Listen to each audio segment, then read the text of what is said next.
Welcome to Growth Mode Podcast for Real Estate Agents, hosted by the Floyd Wickman Team. You know, you can either do it alone or bathe your mind with the inspiration of others. During this podcast, you'll listen to successful agents in our coaching community from across North America share what motivates them and what they've learned. And I'm your host today, Mary Palin, and I'm so very excited for you to meet our very first guest. Get your notepad out and take some notes, because I think what you're going to hear is something that will help your whole life, your business life and your personal life. You know, one great thing about our students is their humility. Their willingness to keep learning, keep growing, keep trying to figure out how to do things better, all in the service of their clients and customers. And today, you are about to hear from someone who has a history of being a get-by-giver. So I'm thrilled to introduce you to today's interviewee, if you will, Mr. Hugh Price. Thank you so very much for your willingness to give, which isn't all surprising because you are a Get by Giving award winner. Do you remember what year you received that award? Yeah, mine was 2024. Yeah, so we were down in Palm Beach, and it was such an incredible honor to get it, and just the number of people who have received that award before me. It's kind of a daunting thing, and actually one of the things that Michael even said to me when we went to dinner that night was he said, well, now that you've won it, you got to live up to it. And so, Oh, great. which was really funny because it's very true. I mean, it's one of those things where, I mean, the number of people that have won that award and are just so super special that it's a lofty thing to live up to. So. Get by Giving. That's our highest honor to our Wickman students. And so congratulations. Yeah. Just a moment ago in time. Well, listen, I chose to ask you to do this interview today because of the parade of techniques you shared on your R squared call. How long have you been in R squared, by the way? My gosh, I bet it's been probably 12 years, Mary. I mean, I'm not surprised. because I actually joined an R squared call. I joined your R squared call before I ever I before I went remember. through the program. And I so know. I think it was I probably remember. 2 years. So I time flies and you lose track of it so easily. But gosh, yeah, I bet it's been every bit of probably 12 to 13, maybe even 14 years. It's been a I'm long not at all surprised at that. And you brought to the call kind of an interesting parade of techniques. You want to tell the story? Yeah, so we were on our call, and I had just reached out to somebody who I met with last fall. And when I met with them in the fall, they knew that they wanted to delay listing the property until 2026. And so I met with them, had some preliminary conversations with them. We threw around a few numbers, and I explained, oh, this is just a snapshot in time, and we'll reevaluate. Anyway, I reached out to them right at the beginning of 2026 and said, hey, what are we thinking? And they said, well, we were thinking, we'd list it in about another month or two. And then I reached out to them in about a month, and they said, oh, well, somebody approached us and they made us an offer we couldn't refuse. And so our property's in contract and we close next week. So what my parade of techniques was get the signature, because honestly, had I just said, you know what, let's just get together and get the signatures done, that way we can start the ball rolling, we can get some of our preliminary marketing in place and do that kind of thing, I wouldn't have run into that situation. Because honestly, I could have sold the property for more than they sold the property for. And to be honest with you, we would have benefited from it from the standpoint of being able to work with them, but they would have benefited because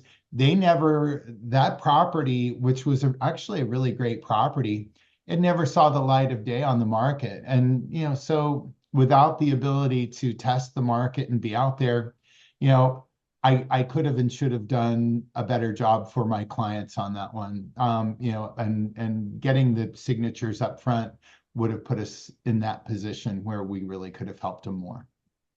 I heard that story that you told, and I thought to myself, how many times do we as agents leave the appointment? Oh, we're going to list with you. Oh, we're going to do it. We're going to get it. Give us time to do whatever. Give us time for a better market. Give us time. And we do, and we follow up, and you followed up. Oh It's not yeah, that you did anything wrong. You didn't put a lot of pressure on them. I mean, you had their best interests in mind. You were listening to the client. And at the same time, that whole your message was get the Siggy. And I typed it in capital letters while I was taking notes because that is really painful. yeah, Hugh, preparing for today, I wrote down you so far this year, so 12 weeks into the year, you've gone on 20 listing appointments and taken 17 of them. You don't lose very many. In I addition don't. to those 17 listings you took, you've gotten 6 sales, 11 sold listings. I mean, that's like 34 transactions. You get 3 Siggies a week, and you've had a little bit of vacation time during that time. So, Yeah, you've got this great, great life, and you're doing your business at the top of your game. And so many people maybe have a lot of room for improvement. And so for you to have the humility to say, I needed to say, let's get together. That's Floyd Wickman words, right? Let's get together. yeah, Let's just sit down and talk about it. No pressure, you yeah. know?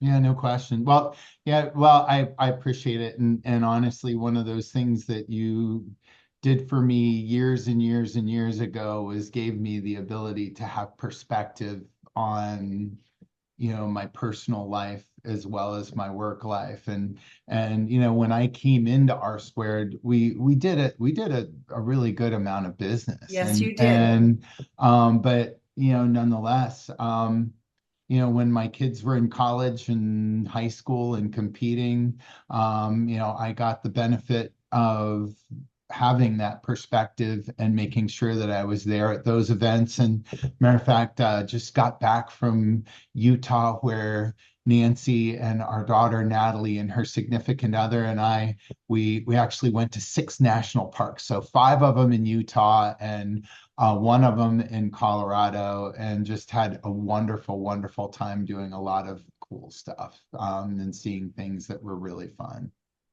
I saw some photos. They were terrific. And Yeah, this is like living life both and rather yeah, than either or. And I think when we met, it was more of an either or proposition. You were doing a lot of business and you yeah. didn't have a whole lot of personal time and That's family right. time. And then you just decided that was going to become a priority and it was going to be both and, not one or the other.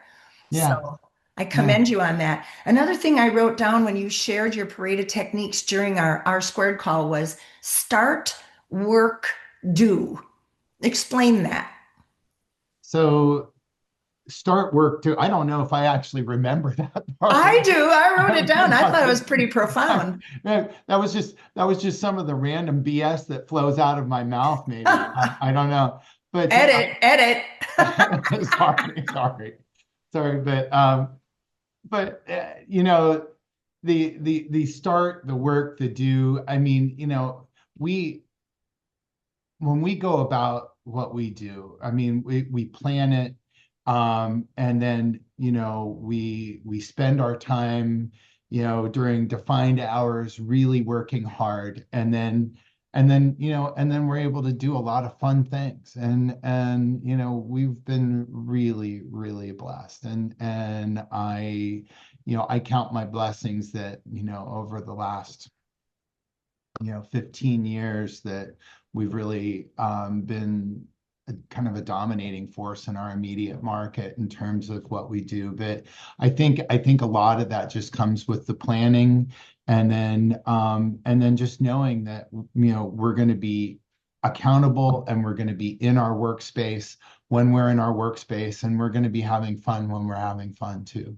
And you figured out how to be able to leave without losing momentum, without dropping a lot of balls. What's your secret to what should I say, re-entry into the real estate world when you've been gone?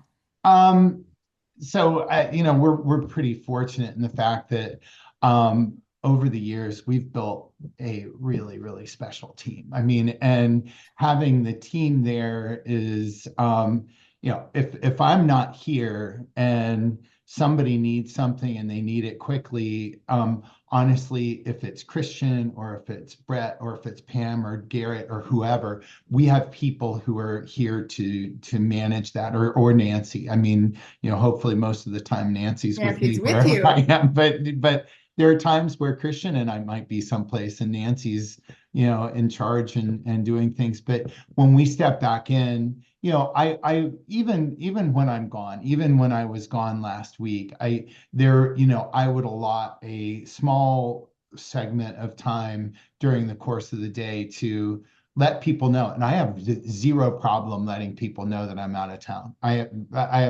I'll say, you know what, I will be back and we will take care of this next week. And I come home Saturday night. I don't apologize for that, because we really do work hard. And you know what, if we explain it that way, then people understand it. And they know that they take time for themselves, and having time for ourselves is something that it's part of being a professional. So true. Thank you for living that example and for sharing these words, because certainly somebody listening to this podcast, watching this video, is struggling with that balance and with feeling guilty when they're away, maybe feeling guilty when they're at work because they're ignoring their life or the people that they love in their family, not spending enough time with them. And there is a way to have both. And you know what? I think in a lot of ways, especially as I get older, the you know, not paying attention to the family aspect of it and the personal life aspect of it is probably, I think that's, if there's a greater sin, if you will, I think that that's probably the thing that's most problematic in terms of, you want to avoid that, because I mean, your family and your friends and your personal time, I mean, we are here on this planet for such a short period of time. And, gosh, I am hell bent and so committed to making this time that I have here, just making it as much fun and enjoying ourselves as much as we possibly can. And It's we've been blessed beautiful. to have, by doing what we do for a living. I mean, my God, we are so blessed that we can make our own schedules, right? I mean, it's just, and I didn't realize that 15 years ago, and now I do. I mean, and then I was 45 then, I'm 60 now, and honestly, we're really having our best lives now.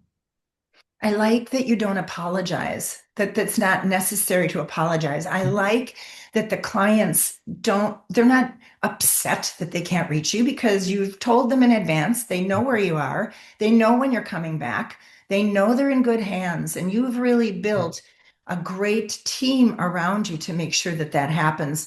And so, that inspires all of us to find that partner or partners that can help us when we need those breaks, when we take those breaks. And certainly you're willing to do the same when others in your group have that personal time as well. And don't you think that we work better when we're happy? You No know? doubt. No Yeah. doubt.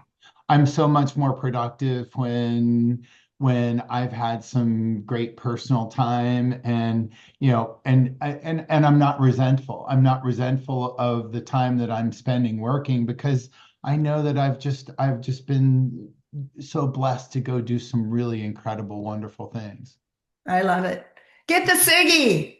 Get the Siggy. That's the deal. If you get the Siggy, then the rest of it doesn't matter. The rest of it all falls into place. Certainly does. I love it. Yeah, yeah. Thank you, And Hugh. all I right, love you. hey, it was so great. Let me see if I can find. Hold on. Let me see. I was looking here. Bear with me. Oh, here we go. What is he finding? This Oh, is this is Leroy, the Maine Coon, and he comes to the office every day. So hi, he, Leroy. You're a yeah, beauty. he's this is this so he tries to hide under the bed so he doesn't have to come to work occasionally, but he's Oh, got a work-life balance as well. I So know a lot of people that can identify with hiding under the bed for sure. see you later. Thanks so much. Thank you, my friend. Love you. Love you. Bye-bye.